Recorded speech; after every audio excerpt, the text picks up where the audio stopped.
આપણા પ્રદેશમાં રોજગારીની કોઈ કમી નથી, પણ હા, દરેક યુવક યુવતીનું એક સપનું હોય છે સરકારી નોકરીનું, અને એટલે જ સ્પર્ધાત્મક પરીક્ષાઓ આપવા માટે હોડ લાગે છે.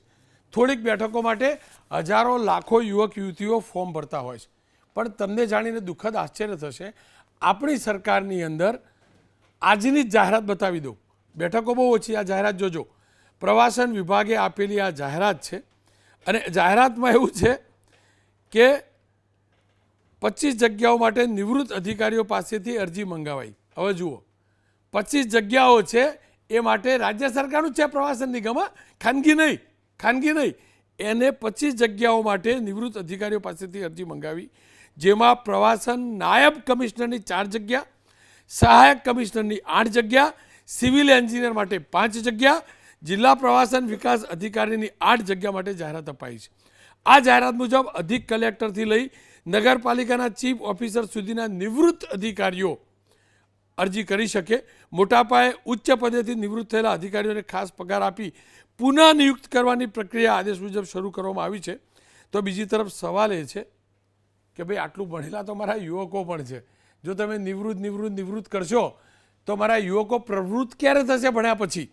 હવે ભૂતકાળ ઉપર લઈ જાઓ. થોડાક સમય પહેલાં જ 25 જુલાઈએ રાજ્ય સરકારે નિવૃત્ત શિક્ષકોને જ્ઞાન સહાયક તરીકે ભરતી કરવાનો નિર્ણય કર્યો, અને 26 જુલાઈએ એ જે પરિપત્ર બહાર પડ્યો હતો એના અનુસંધાનમાં હું તો બોલીશ કાર્યક્રમ પણ કર્યો, અને એની અંદર યુવાન, બેકાર, સિનિયર સિટીઝનને બોલીશનું જે ટાઇટલ હતું, યુવાન, બેકાર અને સિનિયર સિટીઝનને નોકરી, આ ટાઇટલ અંતર્ગત અમે કાર્યક્રમ કર્યો, જેમાં જ્ઞાન સહાયક બાદ પણ ખાલી જગ્યા રહેતા 62 વર્ષથી નીચી વયના નિવૃત્ત શિક્ષકોને કામચલાઉ ભરતી આપવાનો સરકારે નિર્ણય કર્યો હતો. જ્ઞાન સહાયકને જેટલું વેતન આપવામાં આવતું હતું એટલું જ નિવૃત્ત શિક્ષકોને વેતન આપવાનો પરિપત્ર હતો. એબીપી અસ્મિતાએ આ મુદ્દે કાર્યક્રમ કર્યો, તમામ માધ્યમોએ કાર્યક્રમ કર્યો. સરકારે ત્યારબાદ એ નિર્ણય પરત ખેંચ્યો. 28 જુલાઈએ એ નિર્ણયનો યુટર્ન લઈ લીધો. આપ જોઈ શકો છો. એનો મારો સવાલ સરકારને છે કે સાહેબ, આપણા ત્યાં અનેક યુવકો છે, એમની પાસે ડિગ્રી છે, નોકરી ક્યારે અને કેમ નહીં? અને બીજું, હવે વાત બીજી કરી લઉં. ગુજરાત જાહેર સેવા આયોગ કે જે સ્પર્ધાત્મક પરીક્ષા લે છે અને એના પરિણામથી જે તે વિભાગો ક્લાસ 1, ક્લાસ 2 પ્રકારના જે પણ આવતા છે અધિકારીઓને નિયુક્તિ કરે છે. ગુજરાત જાહેર સેવા આયોગે આ અઠવાડિયા પહેલાંના સમાચાર મારી પાસે હતા. 1 વર્ષથી મેન્સનું પરિણામ જાહેર નથી કર્યું. જીપીએસસી મારફતે ક્લાસ 1, 2ની 2023-24ની ભરતીની જાહેરાત અંતર્ગત જાન્યુઆરી 2024માં પ્રિલિમિનરી પરીક્ષા લેવાઈ, જેમાં ક્વોલિફાઈડ થયેલા 9900 ઉમેદવારોએ ઓક્ટોબર 2024માં મેઇનની પરીક્ષા આપી. મેન્સની પરીક્ષાને 1 વર્ષ કરતાં વધુ સમય થયો, પણ પરિણામ હજી સુધી જાહેર થયું નહીં. પરિણામ ક્યારે જાહેર થશે, ઇન્ટરવ્યૂ ક્યારે થશે, કોઈ સ્પષ્ટતા નથી. જોકે અમારે પણ પૂછવું જોઈતું હતું, પણ આજે પૂછી નથી શક્યા અધિકારીઓને. કાલે ચોક્કસથી અમે પૂછીશું કે ખરેખર થઈ શું રહ્યું છે. અને આનાથી પણ આગળ બીજું, આપણા ત્યાં સચિવાલયમાં તો ખાસ એક સિસ્ટમ છે. તમે રિટાયર્ડ થયા ઉચ્ચ ક્લાસ 1વાળા મોટા સનદી, એટલે આઈએએસ અને જીપીએસસીવાળા, રિટાયર્ડ થયા ને બીજા દિવસે તમને પત્ર મળી જાય એક્સટેન્શનનો. કેમ ભાઈ? એના પછી જે વ્યક્તિ રાહ જોઈને બેઠો છે એને કેમ નહીં? હું નિવૃત્ત થઉં સંપાદક તરીકે તો સ્વાભાવિક રીતે જ મારા પછીની પોઝિશનવાળા હોય એમને અપેક્ષા હોય ને એટલે મહેનત કરતા હોય, પણ મને જ જો એક્સટેન્શન મળ્યા જાય તો મારા પછીના વ્યક્તિઓની મહેનત જેને કરી છે એનું શું?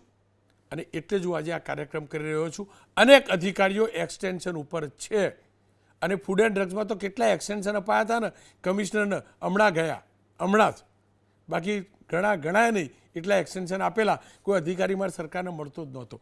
એટલે જ ચર્ચા કરવી જરૂરી છે કે ભાઈ નિવૃત્તને પ્રવૃત્ત કરવા છે કે જે ભણેલા યુવકો છે એમને પ્રવૃત્ત કરવા છે. ઘનશ્યામભાઈ ગઢવી બીજેપીના પ્રવક્તા નેતા, હિરણભાઈ બેંકર કોંગ્રેસના પ્રવક્તા નેતા. ઘનશ્યામભાઈ, આપની પાસેથી શરૂઆત કરી લો. આપ મારા કરતાં વધુ ઉંમરના છો, તમે ચોક્કસથી પ્રવૃત્ત છો, પક્ષમાં પણ પ્રવૃત્ત છો, પણ સરકારની વાત કરી લઈએ આપણે. તમારા ત્યાં તો આ સિસ્ટમ પણ છે ને, નો રિપીટેશનવાળી. કરી દીધું તો હમણાં વચ્ચે નો રિપીટેશન બધા ઘેર. નવી સરકાર આવી તો કેવી ઉંમરનું જોવામાં આવ્યું યુવાનો. તો આ સરકારમાં કેમ આવું નહીં? કેમ બધા નિવૃત્ત લેવાના? મને કહો. ગાડાવાળી વાત સાચી, પણ ગાડાનો જમાનો ગયો સાહેબ. હવે તો જેટ ચલાવવાનું આવ્યું. રોનકભાઈ, હું જે કહેવા માગતો હતો એ તમે પોતે પણ પટેલ છો એટલે તમને ગાડાવાળું વાત યાદ આવી ગઈ. હું શરૂઆત ખરેખર ત્યાંથી જ કરવાનો હતો કે એ ગાડાવાળા એનો મતલબ અનુભવીઓની ક્યાંક જરૂર હોય અને ઘણા એવા વિભાગો કે ઘણા એવી જગ્યાઓ હોય કે જ્યાં ખાસ અનુભવીઓની જરૂર હોય છે. એટલા માટે ક્યાંક ક્યાંક આવી ભરતીઓ કરવી પડતી હોય છે. પણ તમે રોજગારીની વાત જો કરું હું તો ભારત સરકારના શ્રમ રોજગાર મંત્રાલયના જે પણ આંકડાઓ બહાર પડે એમાં 2023માં ગુજરાત રોજગારી આપવામાં પ્રથમ ક્રમે હતું રોનકભાઈ. એ પછી 24માં ભારત દેશનો જે બેરોજગારીનો દર હતો એ 3.2 હતો, એની સામે ગુજરાતમાં 1.1 જ હતો. એટલે ગુજરાત રોજગારી નથી આપતું અથવા આવા જ લોકોને નિવૃત્તને જ ભરે છે એવું નથી. પણ હવે મારે કોઈ ચેનલ બનાવવી હોય તો મને તો રોનકભાઈ જ યાદ આવે કે જેને 1600થી વધારે સતત એપિસોડ કર્યા, એક પણ દિવસની રજા પાડ્યા વગર. તો મારે કોઈ સારી ચેનલ બનાવી હોય તો મને તમે જ દેખાઓ કે ભાઈ આવો અનુભવી વ્યક્તિ મને ક્યાં મળે. હું રોકું તમને. તમારે બનાવી રોનકને અહીંથી લઈ જાવ તો બરાબર છે, પણ અસ્મિતાની અંદર જ રોનક જ જો એક્સટેન્શન લઈ જાય તો બીજો ક્યારે તૈયાર થાય? તમારે ચેનલ ચાલુ કરવી હોય રોનકને લઈ જાઓ બરાબર. આ તો સરકારની વાત છે ને સાહેબ, ખાનગીની તો વાત નથી. સરકારની વાત છે ને બીજી સરકારની વાત નથી, એક જ સરકારની વાત છે. તમે જે કહો છો કે રોનક જેવો બીજે ક્યાં મળે આટલા કાર્યક્રમવાળો, વાત સાચી, પણ તમારે કરવી છે એટલા માટે લઈ જાઓ છો ને. તમારે ત્યાં બીજા વેટિંગવાળા નથી, પણ અહીંયા તો બીજા વેટિંગવાળા છે ને સરકારમાં સાહેબ. રોનકભાઈ, આ જગ્યાઓ જે તમે ગુજરાત ટુરિઝમની બતાવી એ મેં જોયું, એમાં એવા જ લેવલના લોકો છે કે ટુરિઝમમાં આવા બધા દાખલા કે ડેપ્યુટી કલેક્ટર હોય, મામલતદાર હોય, જંગલ વિભાગ ફોરેસ્ટ વિભાગના હોય, TDO, એવા લોકોના જ એ છે. અને 25 જગ્યાઓ રોનકભાઈ ભરવાની છે. એમાં મેં આપને કીધું કે ગુજરાત રોજગારી આપવામાં 2023માં પ્રથમ હતું. ફરીથી 24માં પણ જે રોજગારીનો દર હતો એ આખા દેશમાં વધારે રોજગારી આપવામાં ગુજરાત હતું.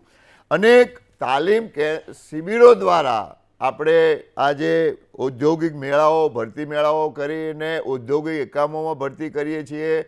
ગુજરાતે છેલ્લા 24-25માં એના રોજગાર કચેરીઓ દ્વારા વર્ષમાં 2,99,828 નોકરીઓ આપેલી.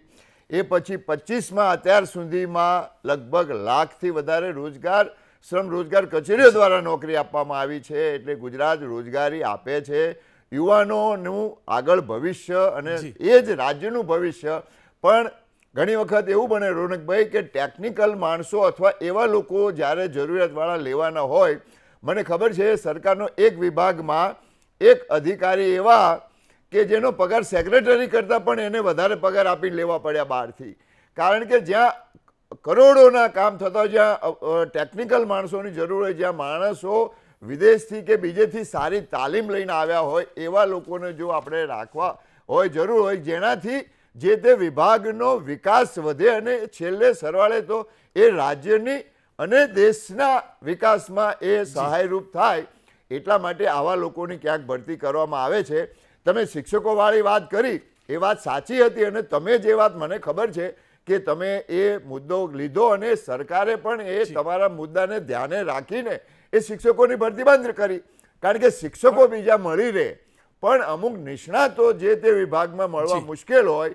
એટલે ઘણી વખત એવા નિવૃત્ત થયેલાને પણ આપણે ઘણી વખત આપણને ગમે કે ના ગમે, પણ નિવૃત્ત થયેલાનો અનુભવ એ રાજ્ય માટે જરૂરી હોવાથી રોનકભાઈ એ રાખવા પડતા હોય છે. હું ઘનશ્યામભાઈ આ જ કહું, સરકારની અંદર કેટલા મંત્રીઓ હતા? પ્રવૃત્ત મંત્રીઓ હતા, નીતિનભાઈ પ્રવૃત્ત હતા, કેટલા બધા હતા. હું નામજોગ નહીં કહેતો, જનરલાઇઝ કરું.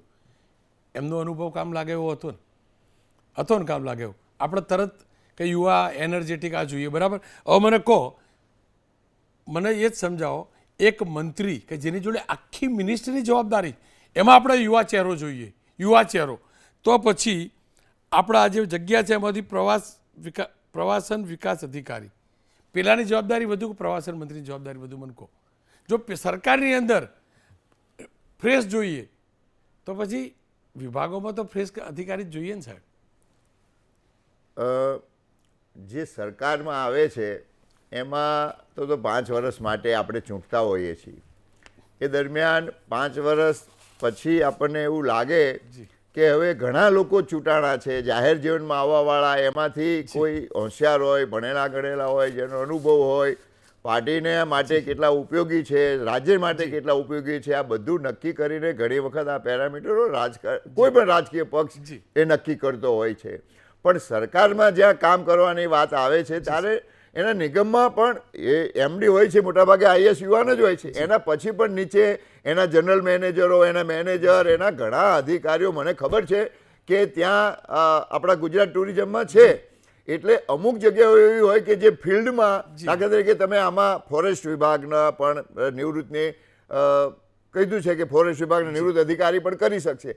તો ઘણી જગ્યાએ આ ટુરિસ્ટ પ્લેસો એવા હોય છે કે જ્યાં જંગલ વિભાગ આવતો હોય, જ્યાં ફોરેસ્ટ વિભાગ આવતો હોય, જ્યાં એ માણસ વધારે જાણકાર હોય, વધારે કામ કરી શકતો હોય અને એના માર્ગદર્શન નીચે બીજા ભવિષ્યમાં તૈયાર થાય. એટલે એવા લોકોને ક્યાંક ને ક્યાંક નિમણૂક આપવામાં આવે છે. દાખલા તરીકે ડેપ્યુટી કલેક્ટર હોય, એ વહીવટી કુશળતા એનામાં સારી હોય, એની નીચે બીજા તૈયાર થાય, એટલા માટે એવા લોકોને પણ ક્યાંક રાખવાના હોય છે. એટલે જાહેર જીવનની વાત એ પણ તમારી સાચી છે. અને આ રીતે વહીવટી અધિકારીઓ તરીકે પણ બંને જગ્યાએ અનુભવ, ઉંમર અને એનો બંનેનો તાલમેલ કરીને જ હંમેશા આ બધું ચલાવવામાં આવતું હોય છે. હિરણભાઈ મારી સાથે જો. હિરણભાઈ, આ કાર્યક્રમ કરતો હતો ને, વચ્ચે મેં મોબાઈલ જોઈ લીધો, બહુ મેસેજ આવ્યા કે તમને જીએસ અને આઈએસ માટે બહુ વધુ પડતો પ્રેમ છે. પણ મારો પ્રેમ યુવાનો માટે છે સાહેબ, કે આ કોઈક જાય તો પેલા પ્રમોશન મળે ને. યુવા પ્રતિભાવમાં તો કોઈ કમી નથી. તમારો અનુભવ શું કહે છે? તમારે ત્યાં પણ ગરડા ગાડાવાળા તમારા પક્ષમાં તો છે જ પાછું.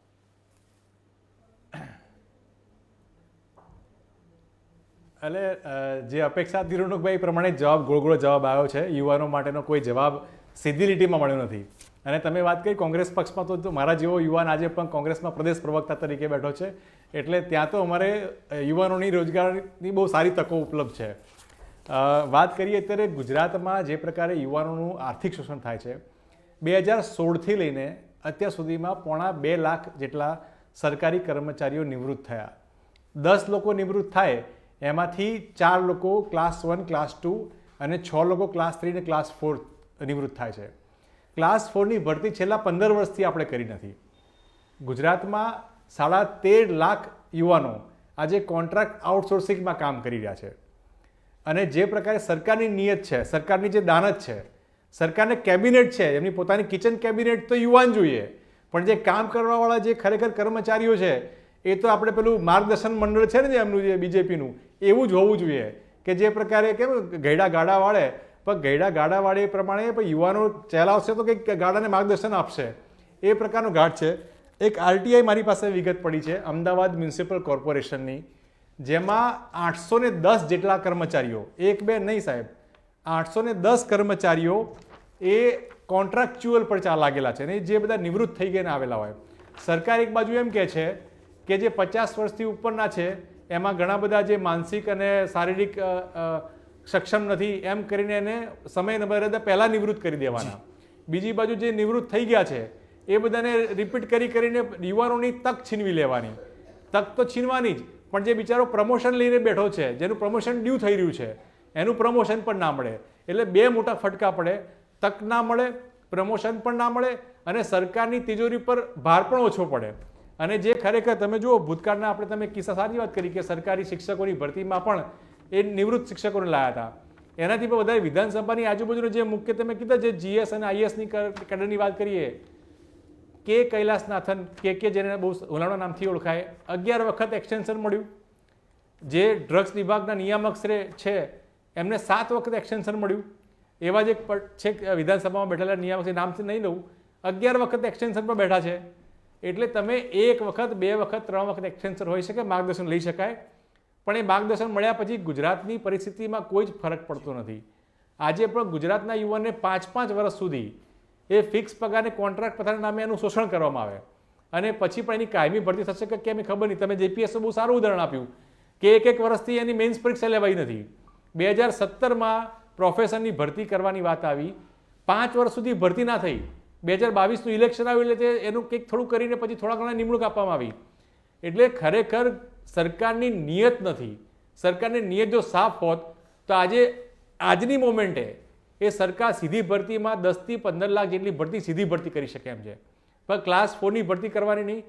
તમામ યુનિવર્સિટીઓમાં, તમામ સચિવાલયોમાં, શિક્ષણ વિભાગમાં, ગૃહ વિભાગમાં, આરોગ્ય વિભાગમાં, આ તમામ વિભાગોમાં કોન્ટ્રાક્ચ્યુઅલ આઉટસોર્સિંગમાં જ કરવાનું. અને એના કારણે બે મોટા ફાયદા થાય. એક તો તમે આરક્ષણની રિઝર્વેશન સીટ લાગુ ન કરી શકો. બીજું, તમારા મળતિયાને જે તમારે સીધી સીટ આપી હોય એવા તમે આપી શકો, કારણ કે આઉટસોર્સિંગ પ્રથા છે. તમે જે પણ એજન્સીને કહો એને કે ભાઈ તમારે આને 60,000માં અને 50,000માં લેવાના છે, લઈ શકો છો. બિલકુલ. એટલે સુનિયોજિત રીતે ગુજરાતના યુવાનોનું શોષણ આઉટસોર્સિંગ કોન્ટ્રાક્ટ પ્રથામાં થાય અને જે ખરેખર જેને વયની વૃત્તિ આપવામાં આવી છે, સરકારે આપી છે, એને ફરી પાછા મૂકીને થોપવામાં એમની તક આપણે ગુમાવી રહ્યા છીએ. જી, હું માનું છું કે ખરેખર ગુજરાતના યુવાનોને તક મળવી જોઈએ અને જે પ્રમોશન ડ્યુ છે એને પ્રમોશન મળવું જોઈએ. આ બંનેનો ખૂબ ખૂબ આભાર. ખેર, જીપીએસસીની ભરતીનું શું થયું જાણતો નથી, ચોક્કસથી કાલે તપાસ કરીને એ પણ પ્રસારિત કરીશ. પણ મારો ભાવ એટલો જ છે કે અનેક યુવકો અનુભવ લીધો છે એમના વિભાગની અંદર. જૂનો જાય તો નવો આવે ને. પેલું ગરડા ગાડાવાળા એવી બીજી કહેવત આપણા ત્યાં એ પણ છે, ઝાડ ગયું જગ્યા થઈ. ઝાડ જાય ને તો એના નીચે જે પેલો છોડ હોય ને એના પ્રકાશ મળે તો એ પણ ફરીથી ઝાડ બની શકે, વૃક્ષ બની શકે. ક્ષમતા છે એનામાં, યુવકમાં. એને મોકો તો આપો. માત્ર પેલા જૂના સેટિંગવાળા લો નહોતું બોલું પણ બોલી જાઉં. ગાંધીનગર જો એટલે ઘણા કહેતા હોય જૂનું સેટિંગ હોય ને એ ટકી રહે, એક્સટેન્શન મળે એટલે પાછું એ સેટિંગ ચાલ્યા કરે. આ ના હોય ભાઈ, આ ના હોય. હું ફરીથી કહું છું, મારો ભાવ સ્પષ્ટ છે.